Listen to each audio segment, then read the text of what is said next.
दोस्तों हमने पिछले पार्ट में बताया था कि आप अपने कंपनी के प्रोफाइल सेटिंग को कैसे मैनेज कर सकते हैं। एंड आज हम लोग बात करेंगे मेनू को। मतलब मेनू मतलब कि हमारे जो सर्विसेज को कैसे आप यूज कर सकते हैं।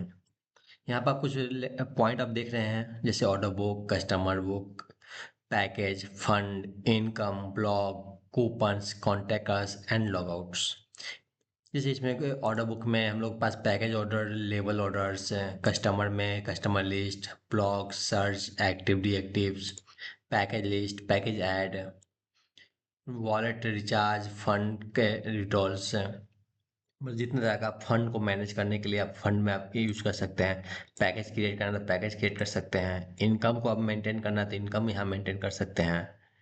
इसके बाद आप ब्लॉग्स राइटिंग के कूपन्स में आप public coupon, personal user to coupon and contact details में अपना बैंक अपडेट करना, पॉपअप करना, नोटिस ऐड करना, टास्क ऐड करना, आप यहाँ पर मेंटेन कर सकते हैं। हम लोग चलते हैं स्टेप बाय स्टेप सभी चीज़ों को समझने के लिए। सबसे पहला ऑप्शन होता है ऑर्डर बुक। ऑर्डर बुक में हम लोग क्लिक करेंगे पैकेज ऑर्डर।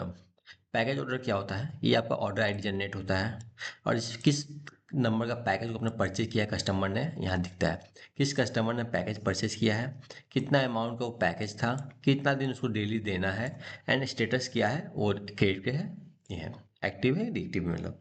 इसके बाद पेमेंट डेट कब उसने कब आपके एक पैकेज को सर्विसेज को एक्टिव किया है। यहाँ पर दो ऑप्शन मिलता है, एक होता है व्यू एंड दूसरा होता है एक्सेस। व्यू पर जब मैं क्लिक करता हूँ तो व्यू में आप क्या करते हैं, उस पैकेज के रिलेटेड सभी इन्फॉर्मेशन देख सकते हैं। जैसे आपने इन्वेस्टमेंट किया 1000 रुपये का, आपको डेली रिटर्न मिल रहा है 50 रुपीज़, आपका यूजर आईडी ये है, किस तारीख को आपने पैकेज इन्वेस्टमेंट किया या मतलब सर्विसेज या पैकेज परचेज किए हैं, कितने दिनों के लिए किए हैं, एंड अभी रिमेनिंग कितना दिन आपके पास बचा हुआ है। ये टोटल टोटल चीज़ आप यहाँ पर चेकआउट कर सकते हैं। ये आपका डेली का जो इनकम जनरेट हो रहा है वो यहाँ पे आपका शो होता है। जैसे आपको डेली का amount, status and payment dates. इसी हिसाब से अगर हम लोग चाहते हैं कि इस पैकेज को कब बंद करना है, तो यहाँ पे आपके पास डीएक्टिव ऑप्शन होता है कि ये बस इस पैकेज को हम लोग बंद कर दें जिसका आरओआई इनकम जनरेट ना हो सके, या जो भी इनका है। तो यहाँ डीएक्टिव जब कर देंगे तो ऑटोमेटिक ये आपका डीएक्टिव हो जाएगा। यहाँ पे स्टेटस क्या होगा, डीएक्टिव। अब चाहते हैं कि नहीं, गलती से डीएक्टिव हो गया या कोई रीजन से आपने बंद किया था, दोबारा चालू करना, तो यहाँ बटन है एक्टिवेट का। एक्टिवेट पे जब क्लिक करेंगे तो इंडिकेटर आप देखते हैं, कलर इंडिकेटर है एक्टिव का और डीएक्टिव का, जिससे आप समझ सकते हैं कि कौन सा पैकेज एक्टिव करना है और कौन सा है। ये आपका मंथली जो ऑर्डर जो लिस्ट आएंगे आपका यहाँ सिस्टम को अपडेट करेगा। इसके बाद है लेवल ऑर्डर। लेवल ऑर्डर्स में क्या होता है, ये जो आर ओ आई जनरेट हो रहा है तो लेवल आईडी में order ID, package ID, levels, user ID and जो भी चीज़ है यहाँ पे आप चेकआउट कर सकते हैं। ठीक है, यहाँ पर व्यू करके आप यहाँ पे डिटेल भी हम लोग मेंटेन कर सकते हैं। ठीक है, तो कहने का मतलब ऑर्डर बुक में जो भी आपका इन्वेस्टमेंट हो रहा है उसका रिकॉर्ड यहाँ पे आप मेंटेन कर सकते हैं। इसके बाद होता है कस्टमर। कस्टमर लिस्ट होता है। कस्टमर लिस्ट में होता है कि जो आपका कस्टमर का नेम है, कंपनी नेम, उसके मोबाइल नंबर, उसके यूजर आईडी, उसके स्पॉन्सर आईडी।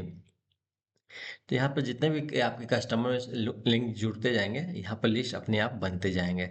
आप यहाँ सर्च सिस्टम के थ्रू आप कुछ भी सर्च कर सकते हैं या किसी कैटेगरी वाइज वाइज आप चेकआउट कर सकते हैं।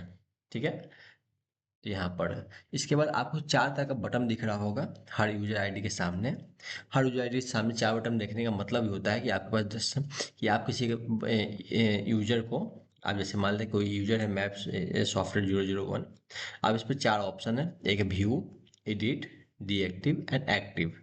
व्यू का मतलब होता है कि आप कस्टमर के टोटल प्रोफाइल को चीज को चेकआउट कर सकते हैं। जैसे यूजर प्रोफाइल में उस यूजर का नाम क्या है, उसका नेम क्या है, उसका ईमेल आईडी क्या है, उसका मोबाइल नंबर क्या है, उसका स्पॉन्सर कौन है, वो किस तारीख को ज्वाइन किया है। ठीक है, और उसका स्टेटस क्या है, एक्टिव है डिक्टिव। अगर वो अपना एड्रेस डाला है या सिटी डाला है या स्टेट डाला है या पिन कोड डाला है तो उसका एड्रेस डिटेल यहाँ से होता है।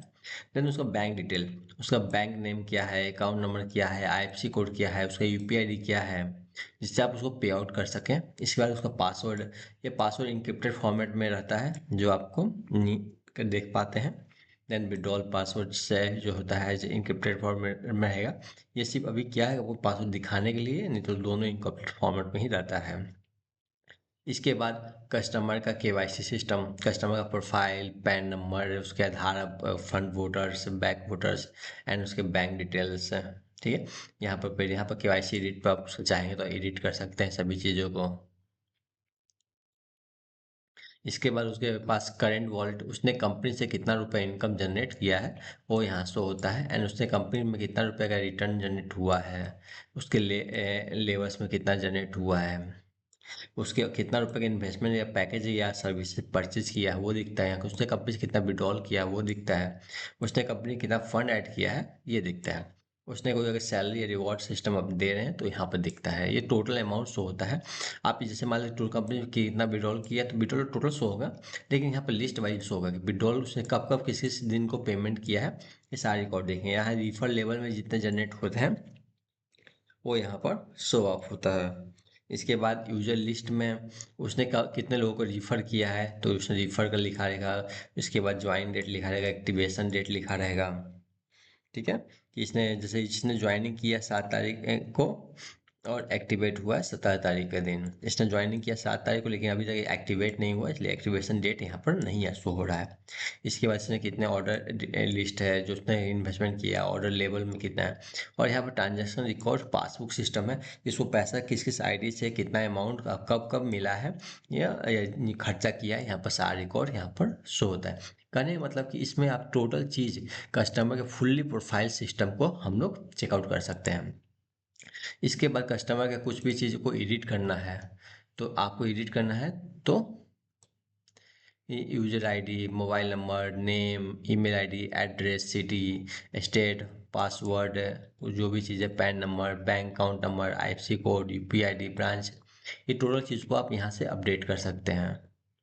इसके बाद मान लें कस्टमर के पास कोई अकाउंट कस्टमर को ब्लॉक करना है तो यहाँ पर आप डीएक्टिव कर देंगे तो यहाँ ब्लॉक हो जाएगा, और उसको दोबारा एक्टिव करेंगे तो यहाँ एक्टिव हो जाएगा। इससे मतलब कस्टमर TT1 को अगर हम डीएक्टिव कर देते हैं तो यहाँ आपका कस्टमर के ब्लॉक लिस्ट में ऑटोमेटिक यहाँ पे लिस्ट में आ जाता है।